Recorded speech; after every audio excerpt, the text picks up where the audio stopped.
Alfat Fathir tak diundang ke acara ultah anak, Ratu Rizky Nabila sebut mantan suami tak ikut patungan. Ratu Rizky Nabila sengaja tidak mengundang mantan suaminya itu. Ratu mengatakan bahwa semua biaya mengadakan pesta ulang tahun untuk Nio itu ditanggung olehnya sendiri.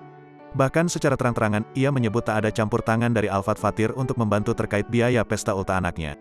Ini aku beli sendiri, aku nggak ngundang dia. Karena nggak patungan kan, Alfat Fathir, kasih kue aja, ucap Ratu sembari menunjukkan dekorasi ultah anaknya. Dilansir Tribun Style dari YouTube populer seleb pada Jumat, tanggal 13 Mei tahun 2022.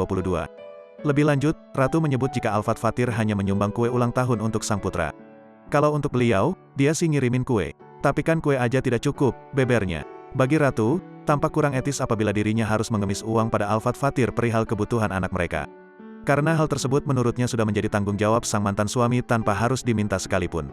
Kalau aku pribadi, ketika kamu ingin bertanggung jawab, tidak perlu lagi diminta. Karena aku juga bukan orang yang tipe minta-minta. Kalau keluarga aku mengajarkan bahwa diberi syukur, tidak ya gak apa-apa, pungkasnya.